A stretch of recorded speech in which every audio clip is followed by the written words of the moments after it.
SN sir की class में आपका स्वागत है। आज हम इस वीडियो के माध्यम से चर्चा करेंगे कंपाउंड इंटरेस्ट के बारे में। ये कंपाउंड इंटरेस्ट पे पार्ट 2 वीडियो है, जिसमें हम calculation of amount and calculation of rate के बारे में जानेंगे, जो कि बिजनेस मैथमेटिक्स का हिस्सा है। तो चलिए शुरू करते हैं कंपाउंड इंटरेस्ट के बारे में। बेसिक फार्मूला पर आपको ज़्यादा ध्यान देना होगा। बेसिक फार्मूला जो आपके सामने वीडियो में दिख रहा है, इन्हीं फार्मूला के आधार पे सारे कैलकुलेशन किए जाएंगे। जैसे कि यदि आपको प्रिंसिपल और अमाउंट ज्ञात है, नोन है, तो आप CI कंपाउंड इंटरेस्ट की गणना कैसे करेंगे। CI equal to A minus P, अर्थात amount minus principal. If principal, rate and time are known, जैसा कि आप देख रहे हैं वीडियो में, CI equal to P in the bracket 1 plus R divided by 100 bracket close के पावर n माइनस 1। डायरेक्ट आप इस फार्मूला को अप्लाई करेंगे तो डायरेक्ट CI की गणना कर सकते हैं। A माइनस P की जरूरत यहाँ नहीं पड़ती है। यदि प्रिंसिपल और रेट और टाइम दिया हो तो आप इस फार्मूला के माध्यम से CI निकाल सकते हैं, या आप अमाउंट निकालने के बाद CI की गणना कर सकते हैं। यहाँ पे यदि प्रिंसिपल, रेट एंड टाइम ज्ञात हो तो इस फार्मूला के माध्यम से आप पहले A फाइंड आउट करेंगे, फिर CI का फार्मूला लगा के आप CI की गणना कर सकते हैं। डायरेक्ट इस फार्मूले का भी अप्लाई कर सकते हैं इसमें यहाँ पे, लेकिन अगर आप अमाउंट की गणना करने की बात करना चाहते हैं तो इस फार्मूला को अप्लाई कर सकते हैं। A equal to P in the bracket 1 plus R divided by 100 bracket close power n। इसको आप सॉल्व करेंगे तो A फाइंड आउट होगा। यहाँ प्रिंसिपल पहले से ज्ञात है तो प्रिंसिपल और A को माइनस करेंगे, प्रिंसिपल को A से, अर्थात amount minus principal equal to CI। If rate of interest is changed every year, हर साल रेट बदलता जाता है अगर मान लीजिए CI का, तो आप इस फार्मूला के माध्यम से अमाउंट फाइंड आउट कर सकते हैं, और CI निकालना हो तो इस फार्मूला को अप्लाई करके CI भी निकाल सकते हैं। तो अमाउंट कैसे निकलेगा, रेट चेंज हो रहा है हर साल, तो क्या करेंगे देखिए, PI in the bracket 1 plus R वो रहेगा जो पहला रेट है, डिवाइडेड बाई 100, पावर n नहीं रहेगा क्योंकि प्रत्येक वर्ष बदल जा रहा है, तो पावर n देने की कोई ज़रूरत नहीं है, क्योंकि ये पोर्शन एक साल का और ये पोर्शन दूसरे साल का दूसरे रेट से और ये पोर्शन तीसरे साल का तीसरे रेट से कैलकुलेशन बताता है। तो 1 plus R 1 divided 100 bracket close in second bracket 1 plus R2 rate दूसरा लिखेंगे जो दूसरा रेट होगा दूसरे साल के लिए, divide by 100 bracket close 1 plus R3 तीसरा रेट लिखेंगे जो क्वेश्चन में दिया रहेगा, डिवाइडेड बाई 100 ब्रैकेट क्लोज। अगर चौथा या पांचवा दिया होगा तो उसे भी इसी प्रकार से आगे करेंगे। चलिए एग्जाम्पल के माध्यम से क्वेश्चन को समझते हैं।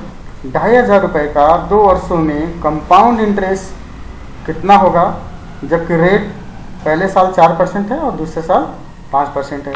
तो चलिए बात कर लेते हैं क्या क्या ज्ञात है क्वेश्चन में। P इज इक्वल टू 2500, 2500 रुपया प्रिंसिपल दिया हुआ है, टाइम 2 साल, n जिसे बोलेंगे, पहले साल का रेट R1 दिया हुआ है 4% एंड R2 दिया है 5%। तो चलिए फार्मूला पर देखते हैं। A is equal to P in the bracket 1 plus R1 divide by 100 bracket close, second bracket में 1 plus R2 divide by 100 bracket close. Apply कर देंगे जो गिवन है 2500, P दिया हुआ है लिख दिया मैंने, 1 प्लस R1 R दिया है, R1 दिया है 4% तो 4% लिख दिया मैंने 4/100, और सेकेंड वाले में दिया हुआ है 1 प्लस 5 डिवाइड बाई 100 जो कि 5 है, दूसरा परसेंट दूसरे साल का। पहले ब्रैकेट को सॉल्व किया तो क्या आया 26/25, दूसरे ब्रैकेट को सॉल्व किया तो 21/20 आया। फिर पहले ब्रैकेट को ओपन करके से तोड़ा तो ये कट गया, आया 100 इंटू 26। दूसरे ब्रैकेट को मैंने वैसे ही लिखा हुआ है क्योंकि उसे हमने अभी टच नहीं किया। दूसरे ब्रैकेट को ओपन करेंगे तो क्या आएगा, 20 से 100 को काटा तो 5 आ गया, और 26 इंटू 21 आया। इसको सॉल्व किया तो A निकल गया, मिश्र धन जिसे बोलते हैं, अमाउंट जिसे बोलते हैं, 2730 रुपीज़। तो फार्मूला क्या है, CI चूँकि बोला निकालने के लिए, तो CI equal to A minus P, जैसा कि इसके पहले फार्मूला में आपने देखा यहाँ पे, CI equal to A minus P, वही फार्मूला लगाते हुए आप करेंगे। CI equal to A minus P किया तो आपका आंसर कितना आ गया, इसको सॉल्व किया तो आंसर कितना आ गया, आप देख रहे हैं ये आपका कंप्लीट आंसर आ गया 230। चलिए दूसरे एग्जाम्पल के माध्यम से समझते हैं। At what rate of interest an amount will become 9 times in 2 years, कोई धन 2 वर्षों में 9 गुना हो जाती है तो ब्याज की दर ज्ञात करें। तो गिवन क्या है, A इक्वल टू 9 टाइम्स और टाइम दिया है 2 ईयर्स, तो let P equal to x, मैंने मान लिया, सपोज कर लिया P इक्वल टू x है, तो A कितना हो जाएगा, 9 टाइम्स बोल रहा है तो 9 गुना हो जाएगा तो 9x हो गया। एज पर question any sums become 9 times in 2 years, so apply कर दीजिए फार्मूला में। a is equal to p in the bracket 1 plus r divided by 100 bracket close power n। a 9 times हो गया तो 9x हो गया।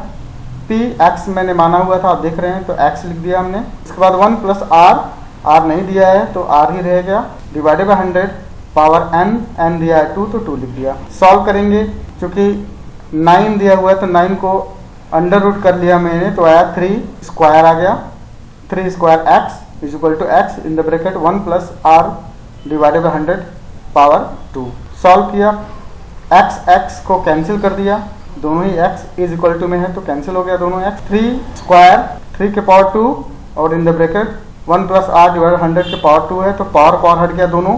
अब क्या आपके पास सोल्यूशन आया, 3 is equal to 1 plus r divided by 100, ये आपके पास सोल्यूशन आया।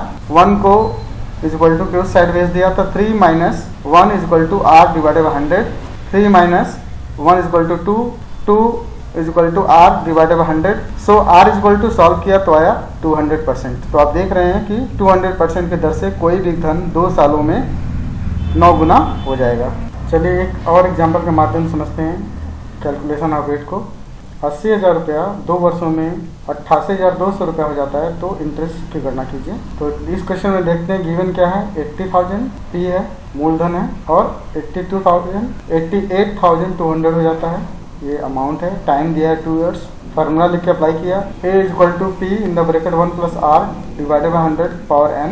a दिया हुआ है 88,500, p दिया हुआ है 80,000 इन the bracket 1 plus r divided by 100 power 2। 2 वर्ष दिया था इसलिए पावर 2 हो गया, 2 वर्षों के लिए पावर 2 हो गया।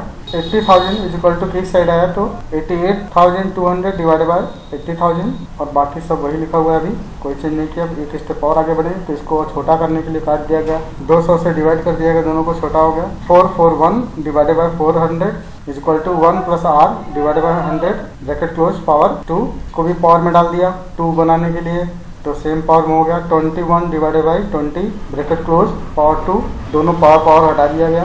तो आप देख रहे हैं 21 divided by 20 is equal to 1 plus r divided by 100 bracket open कर दिया, तो 1 को इक्वल टू किस साइड भेजा, तो ये प्लस में था, इधर आया माइनस में हो गया। 21 divided by 20 minus 1 is equal to r divided by 100।